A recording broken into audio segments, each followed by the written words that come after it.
Welcome to Abandoned Albums, the documentary podcast. Each week, our intrepid group of researchers and music archivists dig through the record crates of the world, finding those albums that may have been lost over time. If a new artist is discovered along the way, that's all the better. Using a patent-pending algorithm and spirited debate, we pick one album to discuss. Once that is settled, we will invite the artists to Thunder Love Studio to chat with your hosts, Keith R. Higgins and Jeff Calhoun. When we're lucky, they say yes. Our mission with Abandoned Albums is simple: to make sure artists' recorded work remains, or in some cases, lands on, the cultural radar. We invite you to sit back and relax. Thank you for joining us.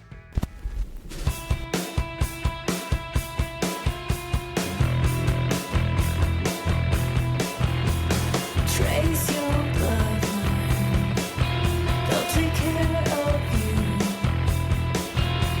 They're still your family, no matter what they've done to you. And the cold air stings my eyes as I take his hand. He says, just let your body do the rest. This week, we welcome the talented Orenda Fink to Thunder Love Studio to discuss her memoir, The Witch's Daughter, My Mother, Her Magic, and the Madness That Bound Us. Of course, we also discussed her extraordinary music career, which is as varied as excellent. We also talked about her becoming certified as a Jungian Depth Coach. Basically, we talked with Orenda about her entire career, and you're going to love the conversation. I promise. The episode and conversation speak for themselves, so let's jump into it. Here's our conversation with Orenda Fink. Keith, meet Orenda. Hi, Orenda. Nice to meet you. Hi, nice to meet you. Thank you for joining us. You're welcome. Are we on, or is it? We're just recording. Okay. Yep. Okay. Hi, guys. I was telling Keith before you got on, Orenda, that the seedlings for this episode really were planted many moons before your book came out, when I had reached out to you on Instagram and said, hey, do you remember like 25 years ago in Tuscaloosa, Alabama, my little band opened for Little Red Rocket, and you guys were just really, really nice to us.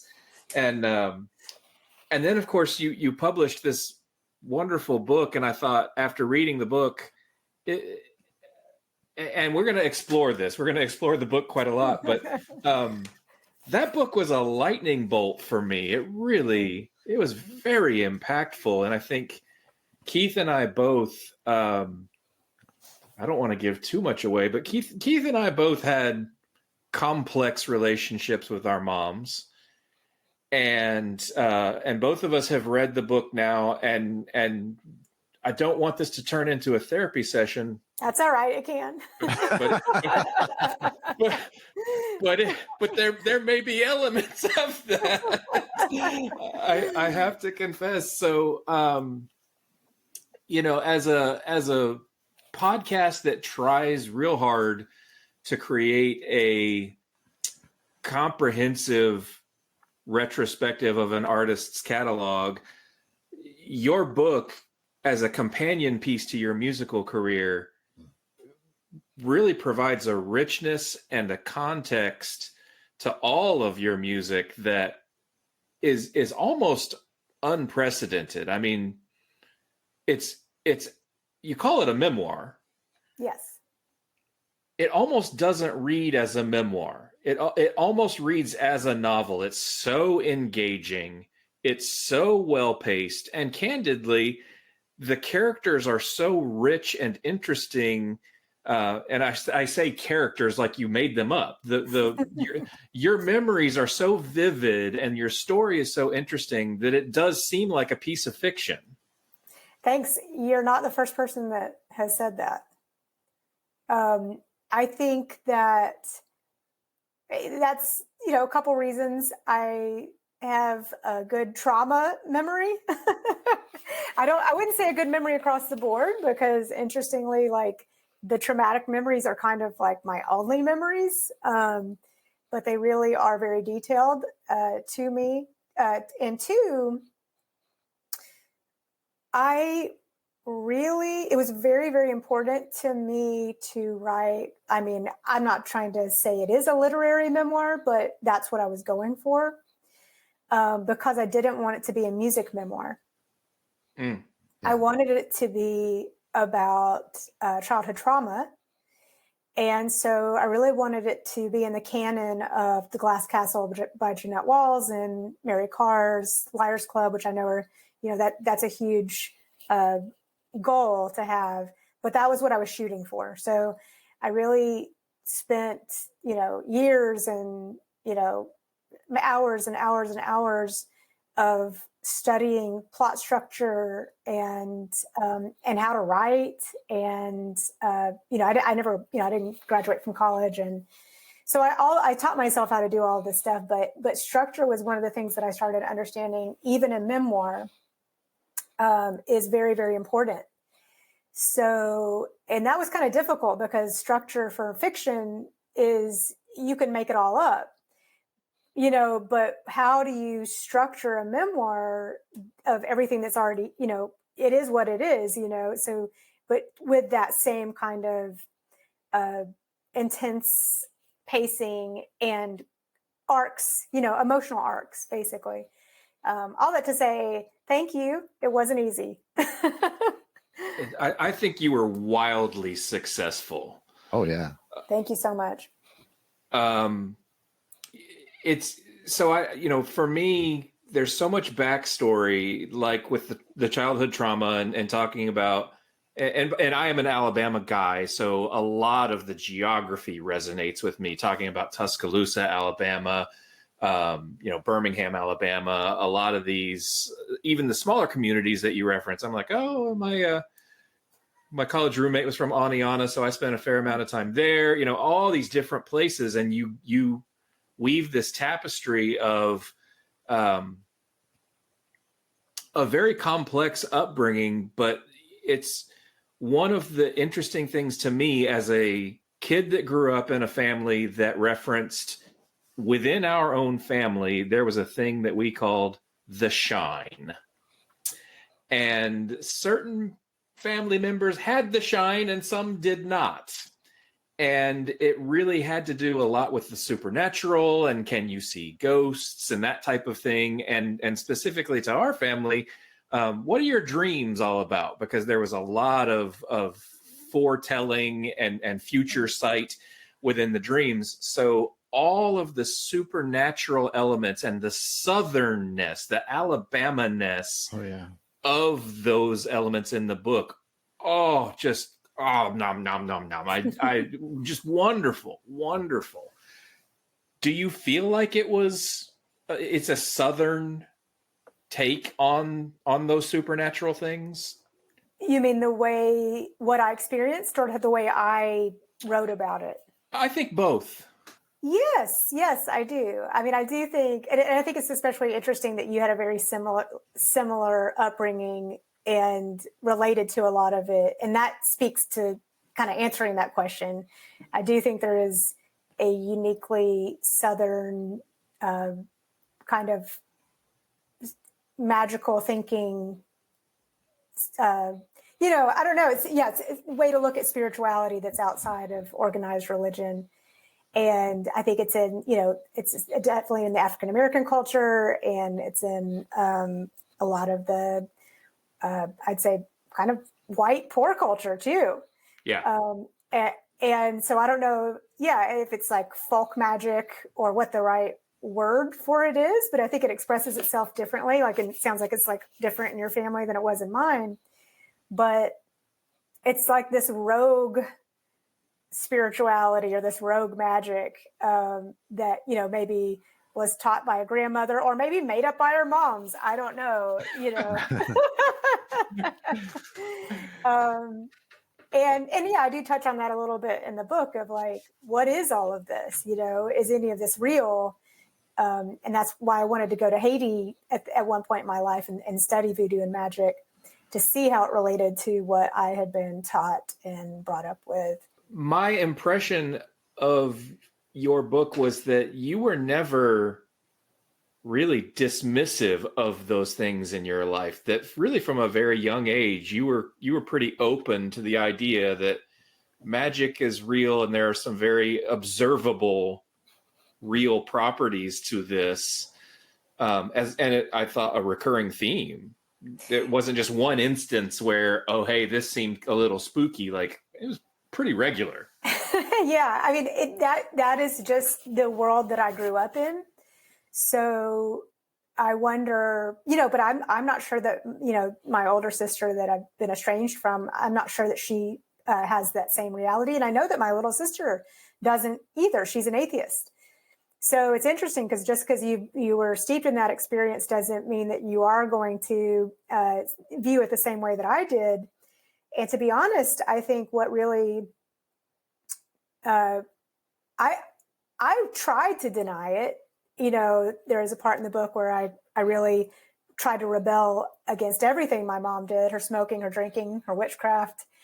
Some people might think, oh, wow, that's the coolest mom in the world, but it was not at the time. But it was the precognitive dreams that I started having at around 14, 15 that kind of like the mob, it pulled me back in. I was like, oh no, like it was undeniable once I started having, my dreams started coming true. I didn't know what it was, but I knew there was something that was beyond explanation there. And that is kind of, I feel like, honestly, it was the dreams that were what the thread that pulled me through my life. And even till now, I study Jungian psychology because of my interest in dreams and specifically precognitive dreams that just say, I don't know what I don't know what it is, but there's something that we don't know, about our human experience. I'd like to invoke a song because I mentioned to you as we were communicating in preparation for this episode, it is very hard now that I've read your book to listen to any of your music the same way. And some songs, I may be emailing you for years to come. Because some songs you say, well, Maria wrote that, or that's not really about the book. And then some songs, it fits hand in glove. One of the moments in the book that I thought was expertly timed in the reveal and the way it is introduced into the story is the notion that your mother was potentially haunted by your grandfather. Mm-hmm. And the song Lorraine has a lyric, your daddy loved you wrong while he pointed his gun, while your mother turned her free, being princess of grace. And they left you in the woods to find your way back like a dog.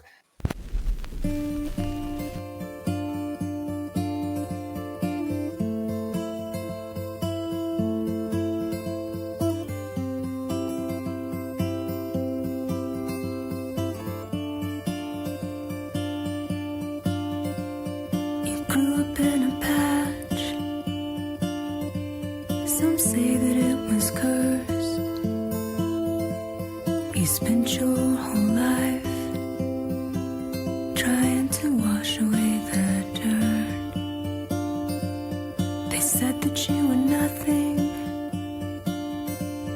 their hands under your skirt. So you tied yourself away with a rag under your shirt. Oh, the rain. Your daddy loved you wrong while he pointed his gun. Your mother turned her face, being princess of grace. Oh, the rain. They left you in the woods to find your way back like a dog. You cried in the dark while they drank beers on the lawn. That's very, very powerful, and it's beautiful poetry on its own. But after you read your book, that's ground shaking. It's all literal. They're not metaphors. Yeah. Right, right. Like it's like there's this realization as a listener. That's not really poetry. That's a confession. That's your life. That is you sharing your trauma. Mm-hmm. That is correct. I don't know that there's a question in there so much as an observation. Like, holy shit, Orenda. It's incredibly honest. Yeah, I feel like I am an honest writer. And it doesn't mean that I haven't written things that haven't been honest, but I find that when I do, I immediately, I don't know, like I wouldn't say not rewarded, because that seems like a weird way to describe what we do, you know? But I can tell when I'm honest about things, you know, it doesn't mean it's monetary or even necessarily critically, it just feels right. Like, you know, if you think of art and what you're putting out in the world as having a natural flow or a divine flow, the things that are honest, and I think people can feel that too, you know, what's honest and what isn't. And so whatever's coming up for me at the time, I try to be as honest as I can to it, you know, to speak to it. And the book was certainly, you know, the ultimate version of that, which is why I decided to write a book, because I thought, well, this can't really be expressed in songs, you know. No, you're 100% right about the truth coming through. I think I can read it, and I think anyone can hear it, see it. If it's honest, it permeates everything else. You describe Little Red Rocket as a party band. Mm-hmm. Tell me more about why did you choose? Because I never got the impression that there was anything. To me, party band is almost dismissive. Like, well, that wasn't my real art. Yeah, I mean, I do think, right or wrong, Maria and I both feel that way about Little Red Rocket. I mean, we look back on it with a lot of nostalgia and, you know, sentimentality is the other word. But I don't think once we started Azure Ray, in comparison to Little Red Rocket, we really, I think, like I said, right or wrong, we kind of shelved that, or, you know, compartmentalized it as the party band, the band that wasn't honest or wasn't, you know, as artful. You know, I don't know. I guess you let the world decide those things, but that is how we feel about it. And again, it doesn't mean that we don't like it and aren't proud of it or have fun listening to it, but that, to me, I felt like there was a line drawn between Little Red Rocket and Azure Ray of depth, you know, of depth of lyrics, basically.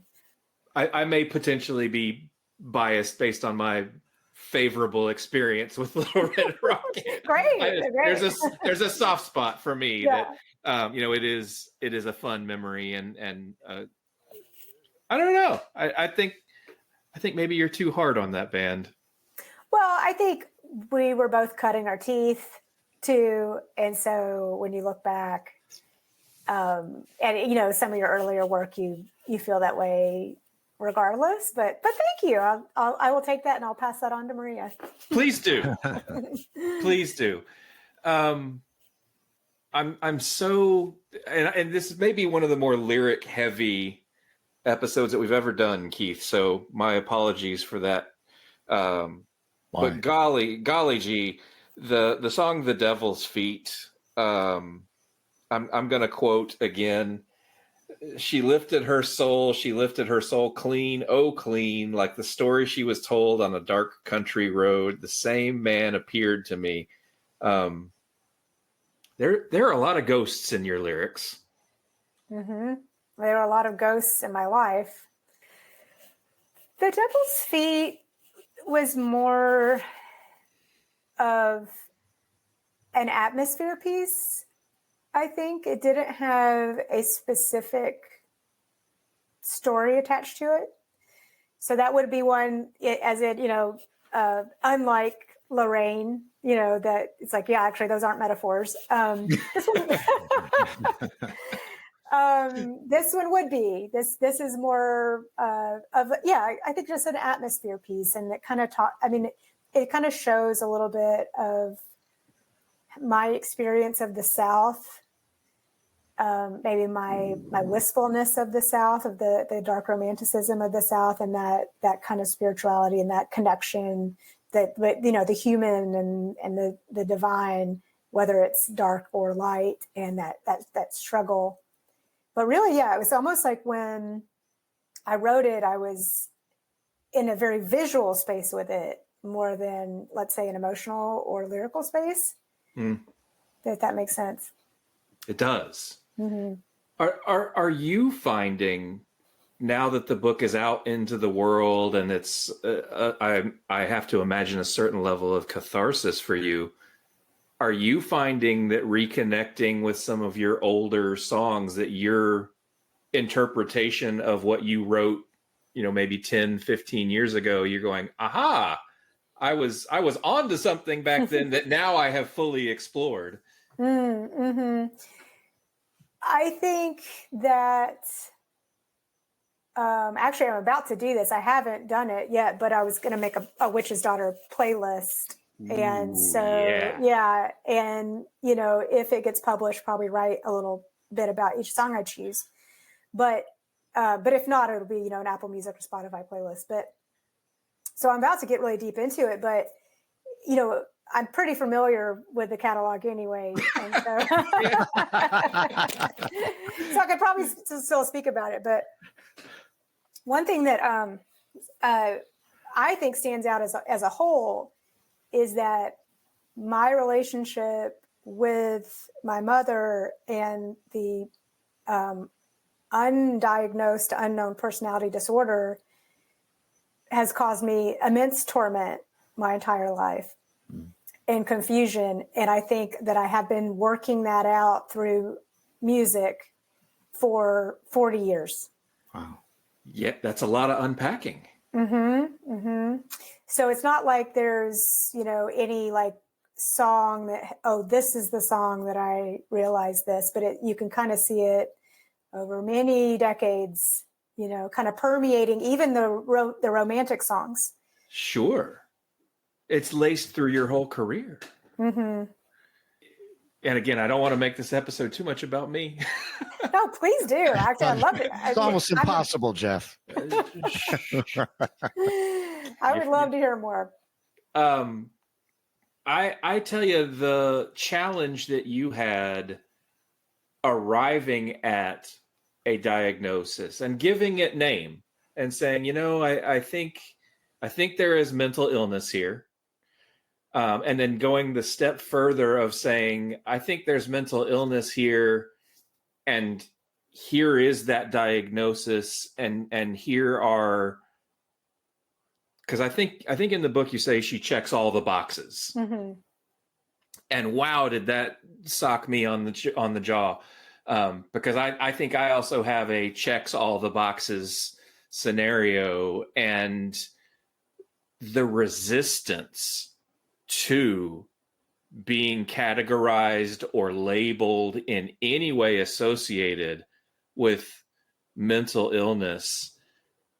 And I talk about it a lot with my wife. I talk about it a lot with my peer group. You know, there is, I think, a generational divide where our generation maybe is a little more open to things like therapy and okay with trying to deal with mental illness challenges and work through those, where a generation before us, how dare you call me crazy? How dare you? You know, even the insinuation was worth lighting somebody on fire over.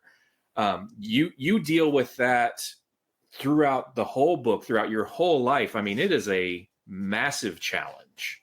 Yes. Yes, you're absolutely right about that. But I also would take it one step further and say that very specifically to people with personality disorders, cluster B personality disorders, which are borderline, narcissist, and antisocial, they're very, very resistant, even within that disorder specifically, to any kind of mental treatment or diagnosis.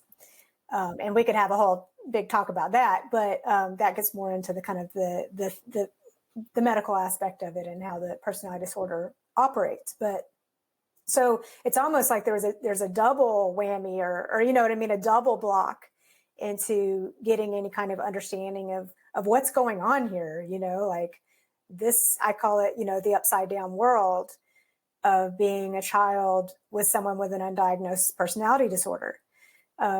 Especially when you have a spouse, you know, or the other parent, a codependent parent that is not only allowing this madness to occur, but supporting it and gaslighting their own children, you know?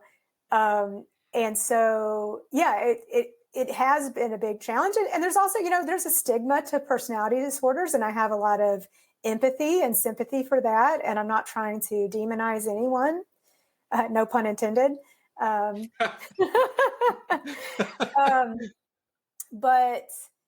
But this is the reality of it, you know, and this is the reality of being a child of someone with this undiagnosed mental illness.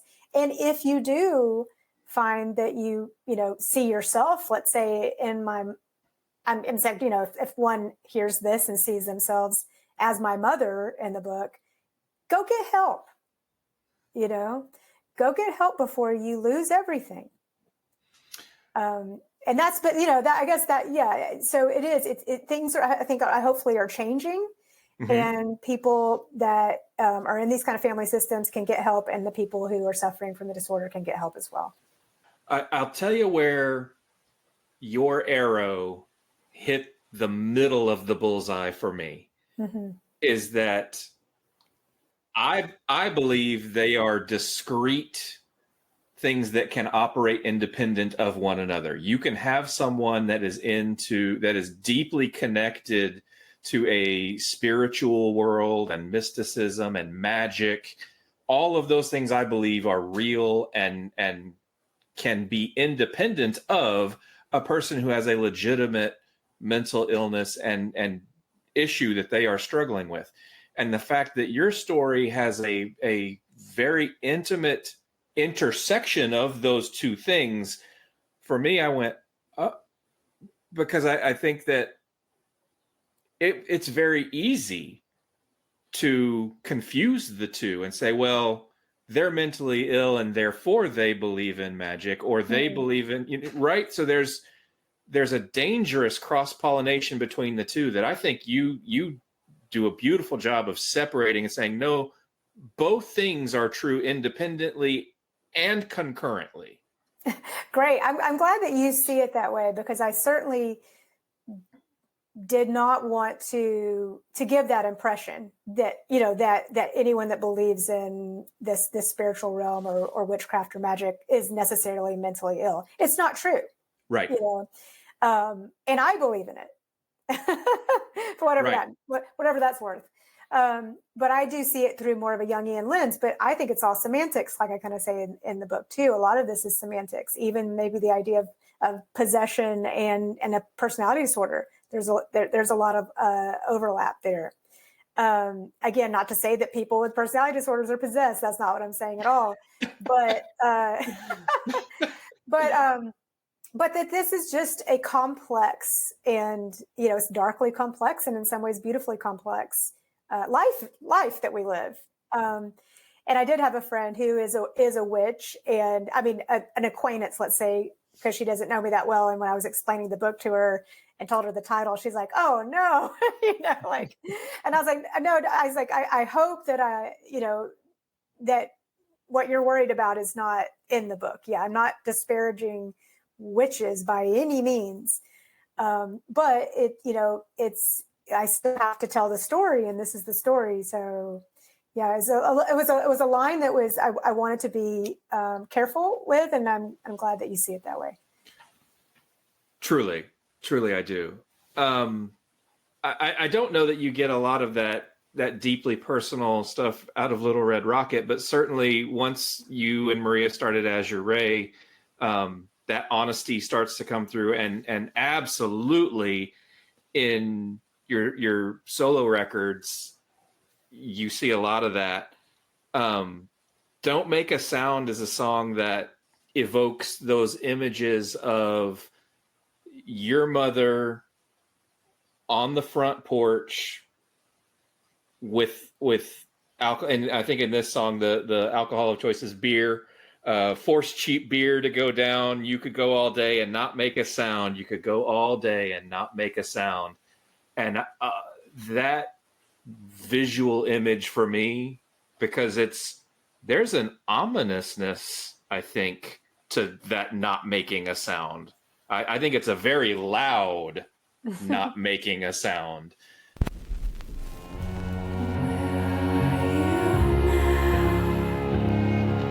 You're sweeping up these sorry streets, and I knew somehow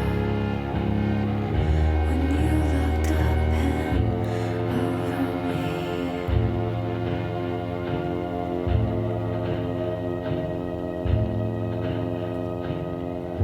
and you could sit on your front porch and watch the wash die down.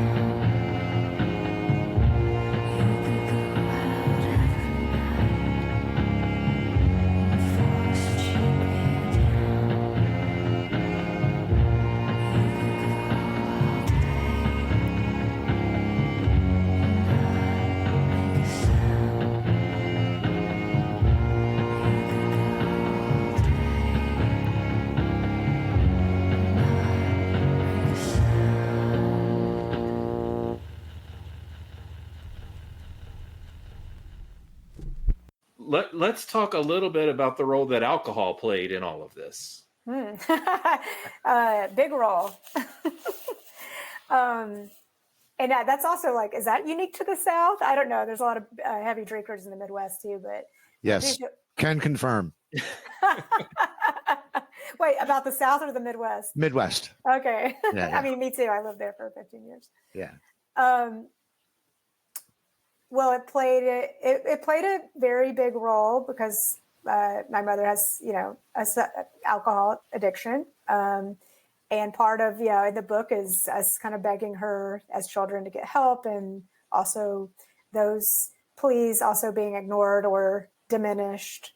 And through the years till we kind of gave up on it. And then, but I drink, my little sister drinks. So, I drink a lot, but I hope I'm a responsible drinker. I generally have fun when I drink. But everyone has their own ideas about what's healthy or not. So I guess it's in general, alcohol plays a big role in my life. It may not always, but as far as it goes with my childhood and my upbringing, I mean, that's all we did was drink. I mean, there was probably 5 hours of the day, 6 hours. Sometimes every once in a while there'd be a day when everyone was hungover, but I mean, we drank and that's what we did. So, it was just a way of life. And the interesting thing about the alcoholism of my mother is that when I was reading about borderline and narcissistic personalities, borderline very specifically, I think a little more with alcoholism, is that it certainly doesn't help the disorder, but they are likely to have similar, if not the same issues with or without alcohol, and that alcohol is actually a self-medication tool to numb the intense amount of emotional pain that these people are in.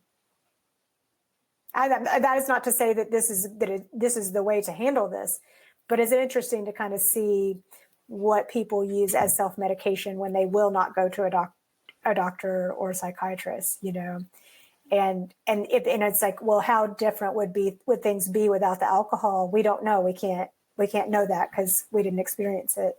Right. Wow. Keith, What do you think about that? I almost see the gears turning for you, Keith. Yeah, I just have a question. I mean, I grew up in an alcoholic family as well. Mm-hmm. Here we go, therapy. And there's this nagging thought that part of it is generational. I think the generation above us just drank, I think, to numb themselves to whatever they had to deal with and whatever they had to deal with. But I think from a child perspective, I can speak for myself. You grow up in an alcoholic environment and you know something's wrong, but nobody's telling you something's wrong. It's normal. It's okay that dad's drunk all the time. He wasn't abusive or anything like that. He's just quiet and reserved and drunk. But nobody's telling you. You learn to doubt yourself. You learn to doubt everything. I have, trust issues as a result of that. I'm curious if you experienced anything similar to that. It sounds like you were more open about the alcoholism. Family? Yeah. Well, we were open about it except for calling it alcoholism. Okay. I mean, as soon as a kind of a condemnation of it came up from me or my sister, then it was very much squashed. No, there is no problem here. And then if it was undeniable that there was a problem, my mother would be really good at circumventing that back around to, well, there may be a problem, but this is my choice, or this is my I want this, and therefore I shall have it. Like I drink to make myself happy, and you can't take that away from me. So it was very much so much of a brick wall of ever, considering it that it might be a major problem, that the alcoholism aspect of it wasn't discussed within the family, but yet alcohol was a huge part, of all the fights and my mother's emotions, our emotional outbursts. But here's the interesting thing, Keith, I think, which is very different with our families. You said your father was drinking and was drunk, but he was very quiet, and it was more of like a hush hush thing. Yeah. Whereas at my house, it was like, it's party time, the stereo's going on.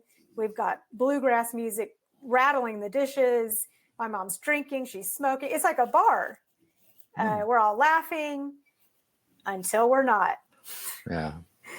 And then there's that moment in the night where things shift, and boy, do they shift, and it gets really, really dark, and it ends, usually with some kind of crying or screaming. And then the next day, everyone pretends like it doesn't happen. So it's almost like, sorry, I'm working this out. This is like therapy for me. What I think I'm trying to get to is that I wonder what it would have even been like without the alcohol, because I think the alcohol was this very interesting screen that we all hid behind, that we were fun and that we were having fun. There would just be this one little thing that would happen at the end of the night, where someone gets emotional, which was always around my mother. But otherwise, we were having a great time. And now, in hindsight, I'm like, were we having a great time? Right. Yeah. For my 2 cents, it wasn't alcohol, it was cannabis. and that manifested in a completely different way.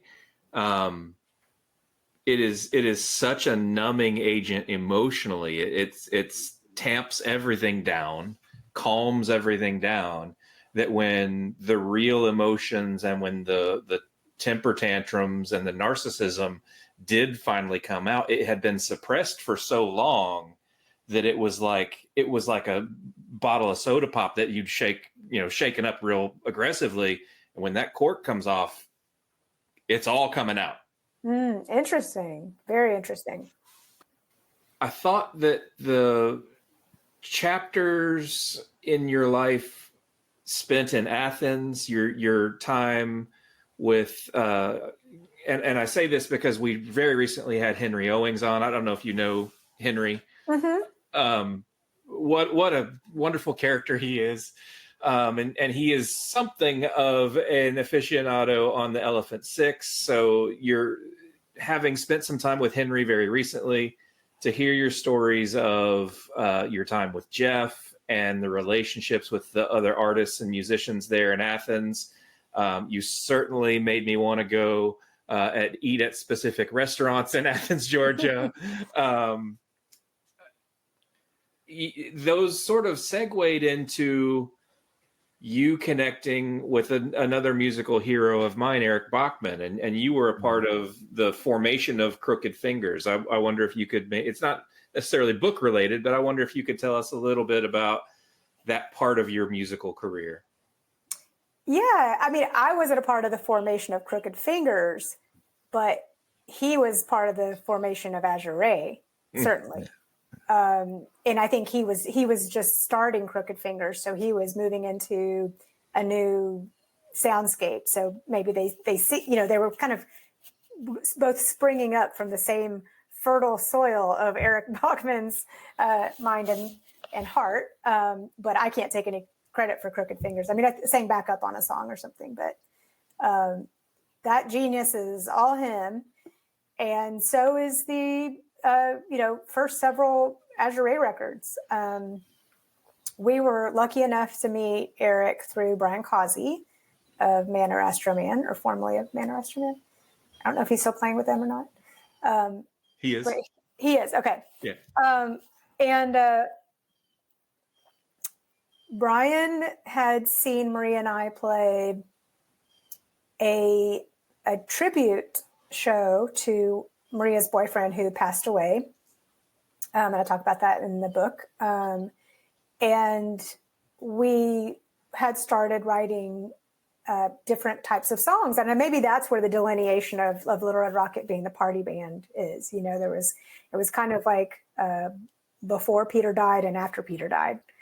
And after he died, it really obviously shook our world and our worldview and really changed everything for us personally for quite a while, and definitely musically. So we started writing songs that were where we were processing that loss. And we did a tribute show, and Brian Causey was there, and he said, "Girls, I'd like to put this music out, whatever it is that you're doing. I know exactly who should produce it. You want to do it?" And we were like, "Yeah, sure." So that's how it started. And we met Eric. We had no idea who he was. We just really looked into that, and did a record with Eric and Brian Causey's. It was in Brian Causey's house on an 8-track reel-to-reel, and no Pro Tools were used. I don't even think Pro Tools existed at that time, or if it did, it was so new. And yeah, so Eric was a huge part of creating the sound of Azure Ray. We had just demos, just acoustic guitar and songs, and he really imagined this beautiful, Southern Gothic, electric soundscape for them. So we're very lucky to have come across Eric at that time. I'm so glad to hear you say Southern Gothic. Yeah. Totally get that. Yeah. Mm-hmm.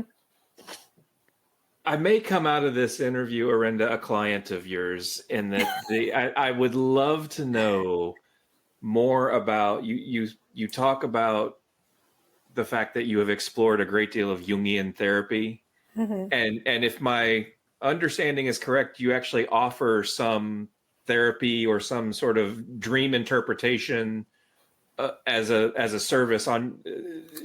Tell me more about Jungian therapy and what that has come to mean for you, and what that might mean for someone who's very curious about their own dreams.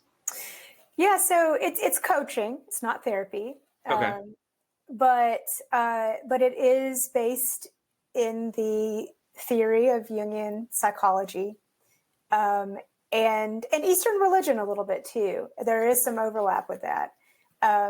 And basically, where I am now with the coaching is that I focus on shadow work, which is looking into the unconscious, to bring out those things that really are directing or controlling our lives or keeping us stuck in patterns that we are not conscious of. And so let me tell you what, it literally blows your mind. What you are not conscious of that is running the show in a lot of ways. And so that's what Jung calls the shadow, is that which is in the personal unconscious that we are not aware of, that may be making, big decisions for us. And kind of also really pulls the strings of our emotional reactivity. That is deeply informed and related to our dreams. So for those of us who remember our dreams, everyone dreams. Mhm. And some of us remember dreams more than others, and for different reasons. Some of that is unknown to us, but some of it is known. So the dreams literally give you a mirror world. They give you a peek into that unconscious world. And if you know how to interpret them, and I think Jung was a genius. I think he cracked the code as far as anyone possibly could in modern Western culture. And so I look at people's dreams and do dream interpretation and shadow work at the same time. And the two are complementary to each other. And Jeff specifically, or maybe for you or not, but as far as people who have childhood trauma or have grown up under possible narcissistic personality style parents, this work is deeply transformative, because a lot of that which we're talking about, that's in the shadow, is created in childhood. Sure. Yeah. That makes perfect sense. Mm-hmm. Yeah. So it's really kind of getting in there deep and lifting the veil. And then, and then the idea is so that you can kind of take conscious control over your life. And it has transformed my life as a childhood trauma survivor, I'll say. How do you tackle dream interpretation for those of us that aren't lucid dreamers? Like I know I dream, but I just don't remember them. So, well, lucid is actually means that you become conscious within your dream. Oh, That's what lucid dreaming is, and that's actually very rare. But as far as just remembering your dreams when you wake up, you can absolutely do the work without remembering your dreams, because there is still a shadow to contend with. You still have a very active life with your unconscious. And for those who just never remember their dreams, we do what Jung calls active imagination. So they're almost like led meditations, and you can get in there. You can almost kind of have like a waking dream. You can kind of see what symbols start pulling up from your unconscious through that. But also, I've had many clients who have started out with me saying they don't remember their dreams. And once you start the work, guess what happens? you remember the dreams. Yeah.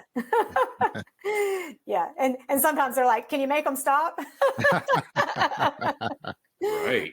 And I'm like, no, this is good. We need this. Like, let it keep coming.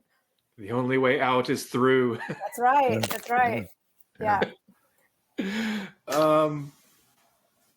You had a musical project, the O and S. I assume that's O plus S. O plus S. Okay. Did I read correctly? Is the formation of that group, or is there some connection to that music tied back to your trip to Haiti? There is on the first record. So O+S is a project with me and Cedric Lemoyne, formerly of Remy Zero. Are you familiar with Cedric? Do you know? I'm a Birmingham guy, of course. Okay, yeah. Okay, I thought Yeah. so. Yeah. He's one of my dearest friends. Although he hasn't called me in a while, and I need to like rib him about that. But so it's really essentially a duo, a project with the two of us. And on the first record, we used a lot of field recordings in the creation of the music, and some of those were field recordings from Haiti. Your description of that trip in the book is amazing. Thanks. Haiti, it basically was my first education in foreign politics and spiritual and a certain type of spirituality as well. So there was a lot of big changes there. You know, I really started to understand on a deeper level of the way some of our let's say altruistic ideas about how the U.S. works and other countries affect other countries in a really negative way. So that was huge for me to kind of get that education on the ground there with people I trusted. And then also, I had I used to call it a spiritual awakening, but now I realize that life is just a series of spiritual awakenings over and over and over again, leading to, I don't know, the day we die, I guess. And that maybe that's the point, is to arrive somewhere better than where you started. But one of them was in Haiti for sure. And I just had the most amazing guide, Jean-Luc de Sable. And he is a voodoo priest and interfaith minister. And he taught me so much about voodoo and took me and my husband out to some very intense provincial voodoo ceremonies. So I was able to see things with my own eyes that, again, kind of going back to, wow, I can't really reconcile this as anything but magical. These things should not be possible in our understanding of the human world. So that in and of itself was hugely transformative to me. And interestingly enough, after I began studying Jungian psychology, I think there's a parallel between the voodoo philosophy or theology and Jungian psychology. I think there's a lot of parallels between them. I can't go into that right now, but I thought it was interesting that I was drawn to both of them, in some type of way. But can you give us an example?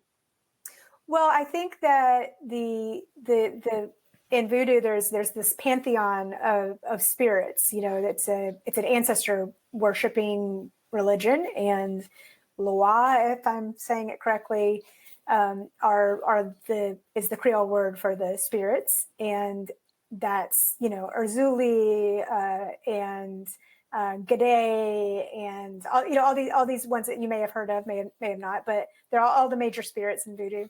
Legba, those to me are basically what Jung would call the archetypes in the collective unconscious. So they're expressions of our human nature kind of split from us into these very specific archetypes that we can work with once we understand that they're within us, that you may see as positive or negative, but they're really neither. They're just natural. And so I see voodooists as kind of really taking those archetypes and personifying them, pulling them out of the spirit world into the real world, and quote unquote serving them or working them or needing to bring them into themselves for certain reasons. And Jungian psychology is somewhat similar to that too. We recognize those archetypes within ourselves, like the mother archetype or the father archetype. For example, it's like Jung believes that we have a mother archetype within us that is separate from our mother. And this is great news for those of us with challenging mothers. And that if you are able, Okay. if you're able to really look in there and see how maybe that your childhood has affected that very pure mother archetype from within you, you can uncover that and pull that out and be that mother for yourself. If that makes sense. And that's an archetype. Are you following me on this? I am. Okay, I am. great. So yeah, I think that's the correlation between the two, and also the beauty of I think of Jung's work too, is that everything that we need we have within us, even if we have been through the shit that is making us feel like we don't have it, or or it doesn't exist in a certain way, or when you've been taught that being a mother is this thing. Yeah. From the outside, you can spend the rest of your life seeing the world through that lens, or you can kind of uncover that from your unconscious and pull out the more beautiful, pure mother archetype for yourself. I think decades of therapy helped me understand this a little bit better. Well, yeah, I think again, it's semantics, because like reparenting the inner child would be another way of talking about that. There's lots of different ways you could come at it, but it's, you understand it's transformative work. Jane, what can you tell me about this man you saw last night? He's Caucasian. Caucasian? Yeah, a white guy with a mustache, about 6'3". An awfully big mustache. Full confession, Orenda, in addition to sort of tracking your career as a musician, because goodness, you've touched so many varied projects and had so much beautiful music brought into the world. I am also a big fan of your husband, and the two of you are such an interesting contrast, because your music, and I don't want to get into, I do not think that whispercore is a appropriate umbrella to put you under. But I think that label does indicate the softness and the delicacy that oftentimes you bring to your approach to creation. Your husband is extremely percussive, very angular, very loud, very forward. And that's not to say there's not subtlety to his music, but the project that you did together with Closeness is such an interesting combining of those two things. Yeah, that's exactly, I think, what was the goal of Closeness, is to bring together our individual strengths and turn it into something new. So it didn't sound like The Faint or Azure Ray necessarily. So you're exactly right.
we started the project. I mean, we only have one EP out, but we started it after I had my heart surgery,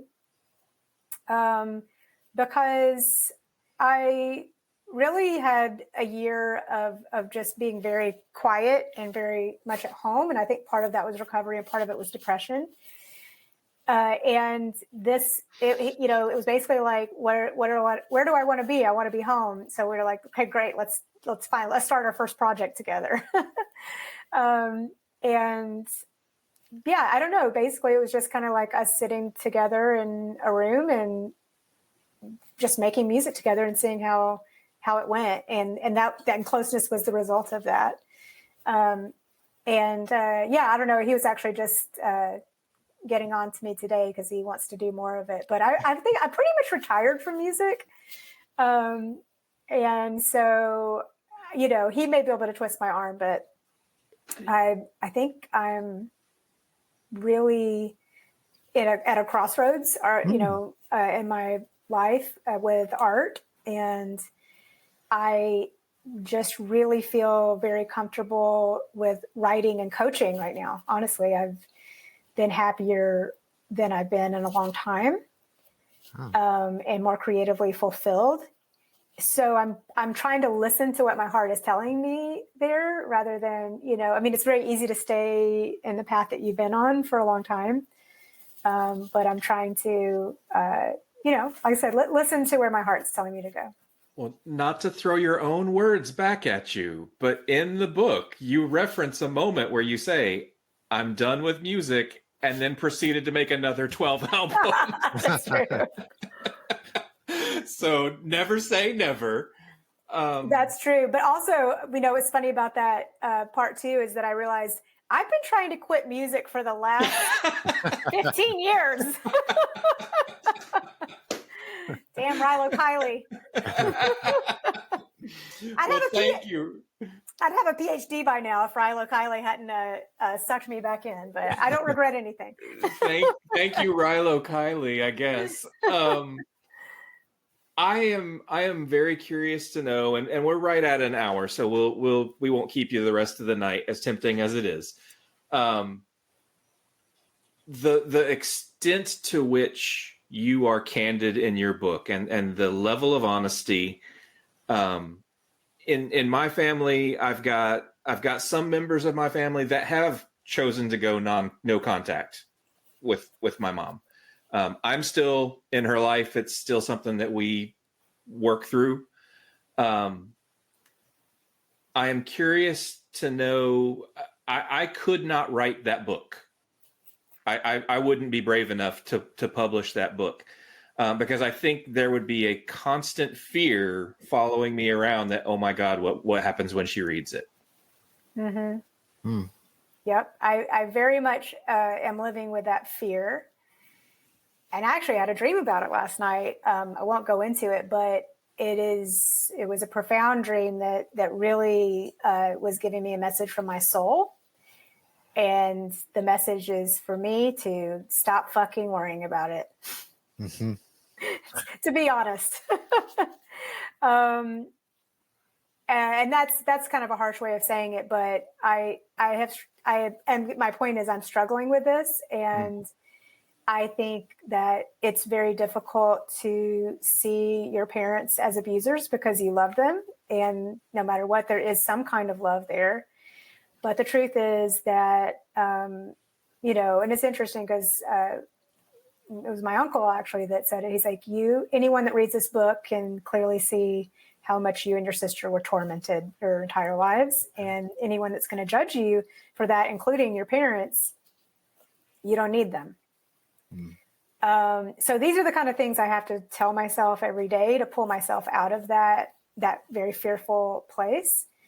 Because I do think in some ways when I wrote the book and when I, shopped it and went along with the whole process, I was kind of dissociated a little bit, but yet something was telling me to do it. Something was overcoming the fear and saying, do this. Now it's done. And now I'm sitting with it. And this is the second stage of that. It's like, So I get what you're saying, and it's very real. But yet I was compelled to do it, and I am listening to my heart and my soul, my dreams, and taking it day by day. Do you think there's ever a time where you will connect with her again, or is the book maybe a part of closing that door?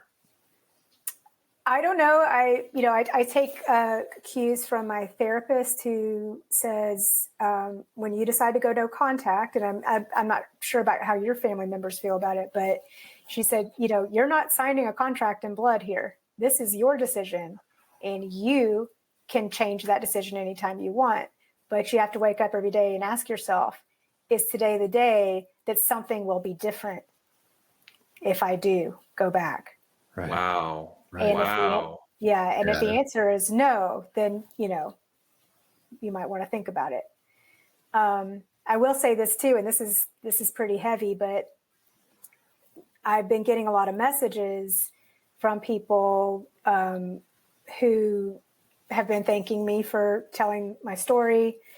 And one of them that really struck me, and I even cried a little bit, was a woman who said that she went no contact with her mother I think she said 8 years ago, but was not able to get her siblings out, and that her sister died a year ago. And she felt that she died, I think the quote was, because it was her only escape. Oh, God. And so here is this, when I think about my sister and everything we went through, and I see that how this ended that was my worst nightmare, Yeah.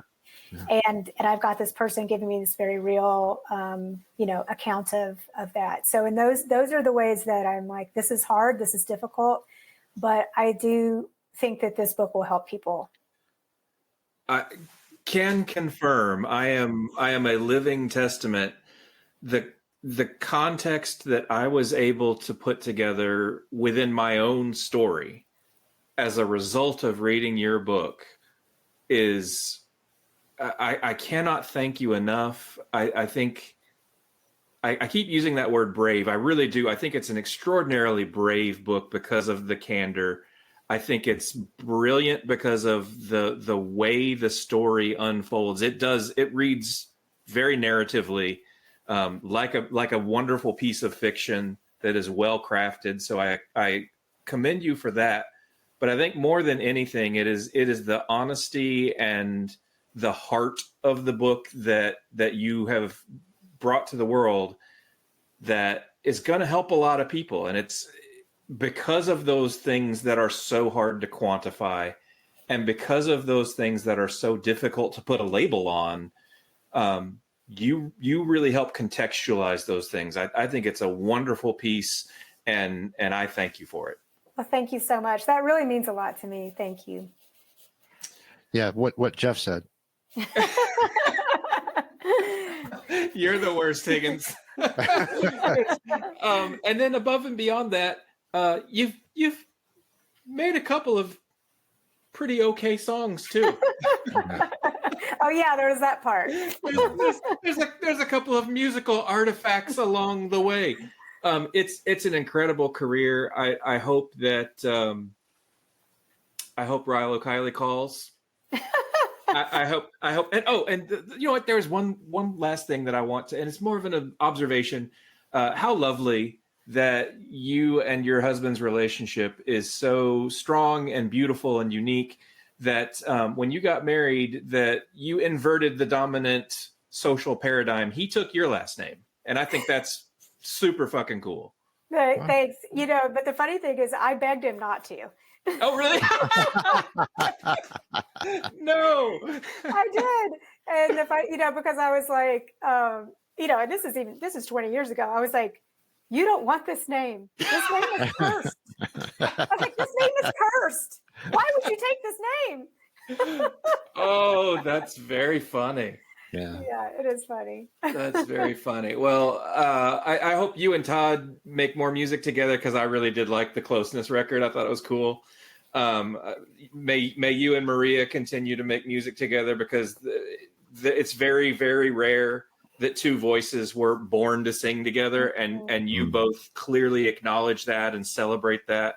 And then all of your solo stuff, I think you're just a very beautiful poet, and so all the above. Just keep doing all of it, and the Jungian coaching, all of it, All of it. Do you plan on writing another book? I do. You do. I do. Will it be fiction or another memoir, or any idea?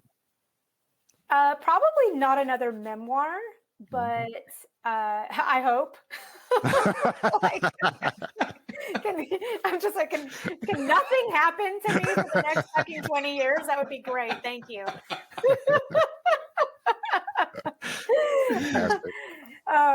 But so I think either fiction or nonfiction, but probably not another memoir. Yeah. Great.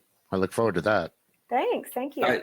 You had your hook so deep in my cheek when you were like, yeah, I got this, was it a seance? What was the ceremony where you sort of discovered your grandfather? Oh my God, that whole reveal was so good. And I was like, you could have written a whole nother book just about that.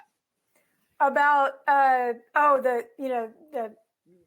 going to the shaman and yes, stuff? Like, yes. Oh, it's great. It's wonderful. And what I hope is that we're giving just enough information that people listening to this podcast are like, holy shit, I have to read this book. Yeah. Yes, exactly. That's what we want. Oh, Orenda, thank you. Don't be scared of the book either. That's another thing. It's gorgeous. It really is. It's a gorgeous piece of memoir. I started to say fiction.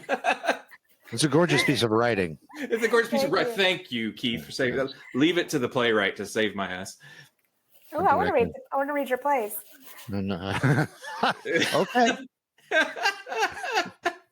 Let us know when your book is optioned, because I do think it'd make a fantastic film. A lot of people are saying that, and if any directors are listening, come talk to me. That's all I gotta say. But I do think it would too. But I it would take the right vision, I think. Yes. But those people are out there. Yeah, they are, and a lot of people are saying that. So we'll see. That's awesome. Yeah, that is awesome, and I'm going to look forward to that playlist as well. You're right. I'm going to get on that immediately, and I will definitely send it to you guys. Please. Thank you for coming on. It's been a genuine pleasure. This has been an absolute delight to speak to you, and thank you so much. Thank you so much. Success, Orenda. Thanks, guys. Take care. Bye. You too. Bye. Many thanks to Orenda for her time and the stories. Be sure to check out the show notes for links to everything mentioned in the show. This episode of Abandoned Albums was written and produced by Keith R. Higgins and Jeff Calhoun.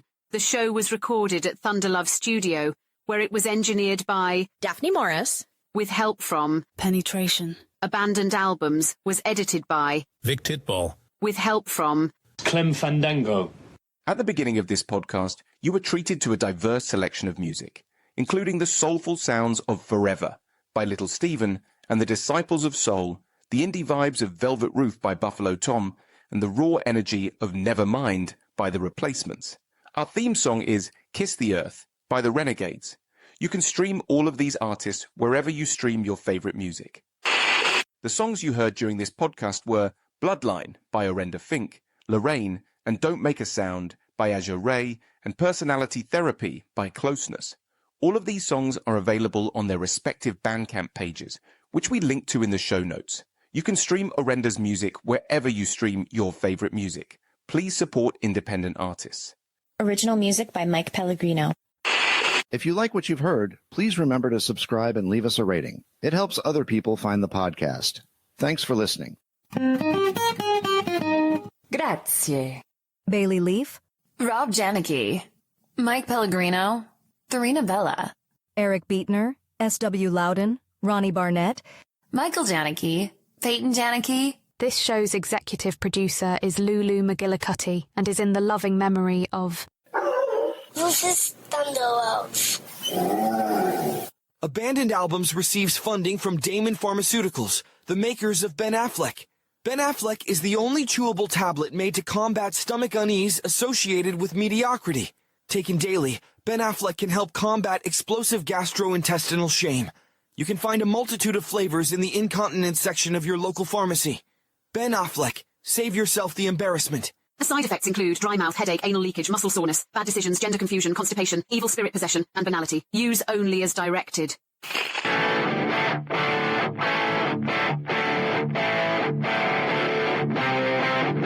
And now, until we meet again next time, I remain as always obediently yours. Abandoned Albums is a production of Paw Print Media.